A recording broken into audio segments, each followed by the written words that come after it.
Behind a quiet London street stands a house time forgot. Peeling paint, dark windows, weeds crawling where music once lived. This abandoned home once belonged to Gregory Isaacs, the cool ruler of reggae, a man whose voice filled arenas while his final walls slowly fell silent. Fame brought him money, travel, and luxury moments, but it couldn't protect everything he left behind. But before the doors closed forever, his music ruled the world. Gregory Isaacs, forever known to reggae fans as the Cool Ruler, was born on July 15, 1951, in Kingston, Jamaica, a city where music and survival often shared the same streets. Raised in poverty, Gregory grew up fast. His mother worked as a domestic helper. His father was largely absent.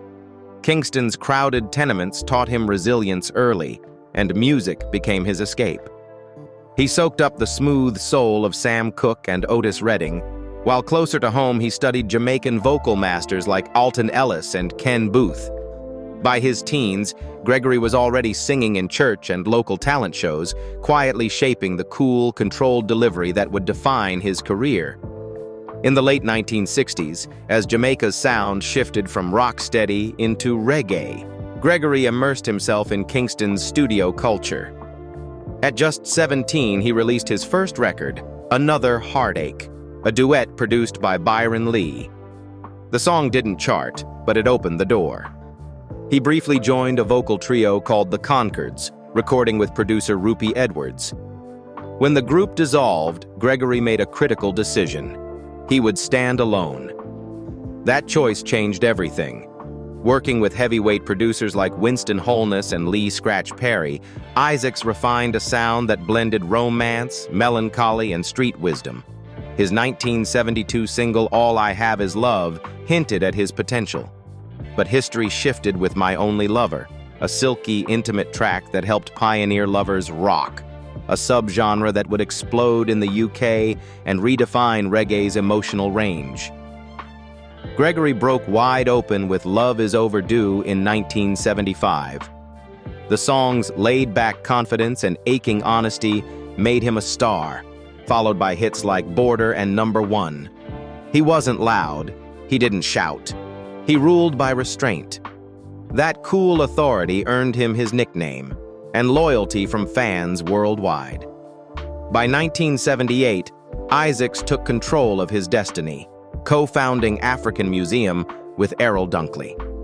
Creative freedom fueled a prolific run, culminating in Night Nurse. The title track became an international anthem, a late-night confession wrapped in reggae rhythm, and remains one of the genre's most recognizable recordings. Through the 1980s and beyond, Isaacs kept moving. He collaborated with producers like Prince Jammy and Gussie Clarke, released Private Beach Party, and scored another major hit with Rumors. Even as reggae evolved, his voice stayed relevant. In the 2000s, he revisited Night Nurse with Lady Saw, released Brand New Me, earning a Grammy nomination, and closed his career with Isaacs Meets Isaac, another Grammy-nominated collaboration. Gregory Isaacs recorded relentlessly, toured globally, and left behind a catalog that shaped generations. But while his music traveled the world, his personal life grew increasingly fragile. And when the voice finally fell silent, one place remained behind, untouched, forgotten, and heavy with memory. That brings us to Gregory Isaacs's abandoned house, where the cool ruler's final chapter still lingers in the walls. Abandoned house in London. In October 2016, the UK branch of the Gregory Isaacs Foundation placed a blue commemorative plaque at 59 Weald Lane, a modest house that quietly marked the final chapter of a global icon. This was where Gregory Isaacs spent the last 3 years of his life, living with his British wife, Linda Diane Isaacs, alongside her son and grandson. For fans, the plaque transformed the property into a pilgrimage site. But not all of Gregory's real estate tells a story of care and remembrance. Another London property linked to the cool ruler speaks in a different tone, one of absence. According to accounts, Isaacs once owned a separate house in London that he personally restored and renovated, investing time and money to bring it back to life. How long he held the property is unclear.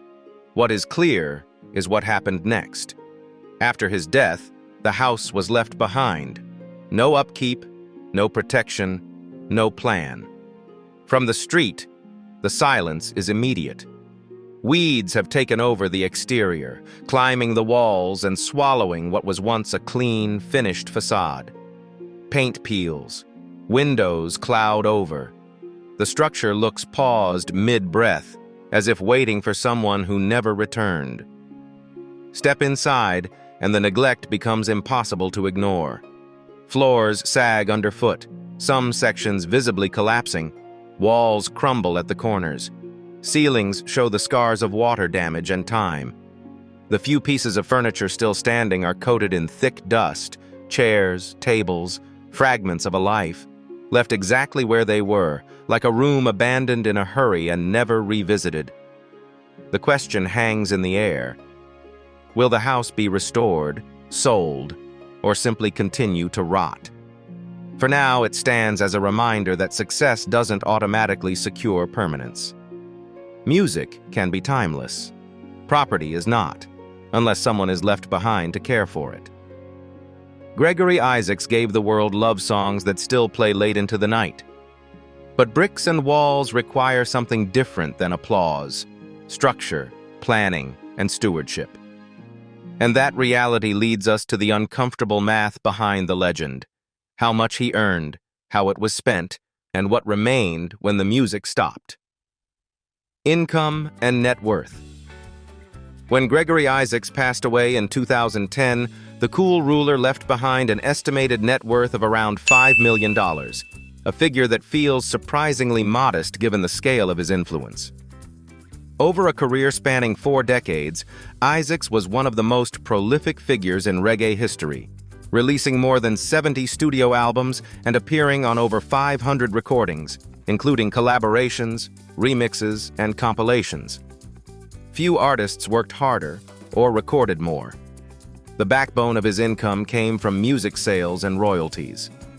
Timeless songs like Night Nurse, My Only Lover, and Soon Forward became staples of reggae radio worldwide, generating steady revenue from vinyl, cassette, CD sales, and later reissues.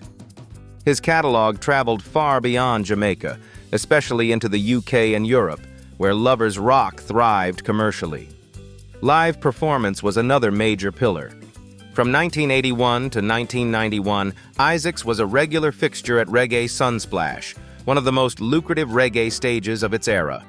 Touring across the Caribbean, the UK, North America, and Africa, he continued performing well into the 2000s, long after many peers slowed down.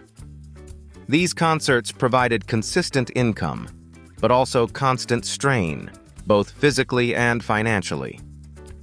In the early 1970s, Isaacs made a smart business move by co-founding African Museum with Errol Dunkley. The label gave him greater control over his masters and publishing, allowing him to produce his own work and support other artists. In theory, this meant higher margins and independence. In practice, inconsistent management, personal struggles, and the high costs of touring and healthcare slowly eroded the long-term benefits. Isaacs also worked with top-tier producers such as Prince Jammy, Sly and Robbie, Gussie Clarke, and Bobby Digital, collaborations that produced hit records but often involved complex royalty splits common in the reggae industry at the time. Outside music, his appearances in films like Rockers and the documentary Land of Look Behind boosted visibility more than income, adding cultural weight rather than financial security. And yet money was never the full measure of the man. To understand what truly mattered to Gregory Isaacs, we have to look beyond the balance sheet toward how he gave back, quietly, while fighting his own battles. Philanthropy. His focus was never grand foundations or publicity. It was children, education, second chances. One of the causes closest to his heart was Walker's Place of Safety, a Kingston-based home for orphaned, abandoned, and mentally disabled children. Isaacs began supporting the home as early as the 1980s. Some accounts place it in the early 1990s, long before charity became fashionable in music culture. His support came through direct donations, benefit performances, and personal involvement. After his death in 2010, offerings collected at his funeral were donated to Walker's Place, a final gesture that reflected where his priorities always lay. To this day, the home remains one of the primary beneficiaries of his legacy. Education was another pillar of his giving. Gregory never forgot where he came from. He supported St. Barnabas Elementary School in Fletcher's Land, his own childhood school, helping provide resources to students facing the same hardships he once knew. He also contributed to Black Harmony Elementary School in Central Village, Spanish Town, extending his reach beyond Kingston to underserved communities across Jamaica. After his passing, these efforts did not stop. In 2011, his wife, June Wyndham Isaacs, established the Gregory Isaacs Foundation to formally continue the work Gregory had carried out informally for decades. The foundation raises funds through benefit concerts, often featuring reggae legends like U-Roy and Big Youth, and through annual memorial events such as Red Roses for Gregory. Proceeds are directed toward children's charities, schools, and, when needed, drug rehabilitation centers like Patricia House. His philanthropy wasn't polished. It was imperfect, human, and sincere. And that same complexity, love, struggle, generosity, and pain, defined his private world as much as his public one, personal life and death. His first partner, June Wyndham Isaacs, entered his life in the early 1980s, and the two married in 1983 after meeting 2 years earlier. They had no biological children together, but June became a stabilizing presence, helping raise several of Gregory's children from other relationships. Their marriage endured years of strain, largely driven by Gregory's cocaine addiction, an illness that brought mood swings, absences, and emotional distance. Though they separated around 2003, they never divorced. June remained in their shared home in Kingston, Jamaica, carrying both the weight of the past and the responsibility of preserving his legacy. Another defining relationship was with Linda Smith Isaacs. They met in North London in 1977, and their bond grew deeply personal. Though never legally married, Gregory asked Linda to take his surname in 2010, a symbolic commitment late in life. They lived together in Harrow-Weald, London, where Linda cared for him through serious illness. Gregory passed away at their home on October 25, 2010, with Linda by his side. She later stated that Gregory chose to spend his final days in England, countering claims that he hoped to return to Jamaica. Linda herself died in June 2023, closing a quiet chapter few outsiders ever fully understood. Gregory Isaacs was the father of 12 children with various women. Many details remain private, but one son, Kevin Isaacs, followed him into reggae, working to keep the Cool Ruler's music alive for new generations. Fatherhood, like much of Gregory's life, was shaped by both presence and absence. Love complicated by addiction. Isaacs died of lung cancer on October 25, 2010, at his Harrow-Weald home.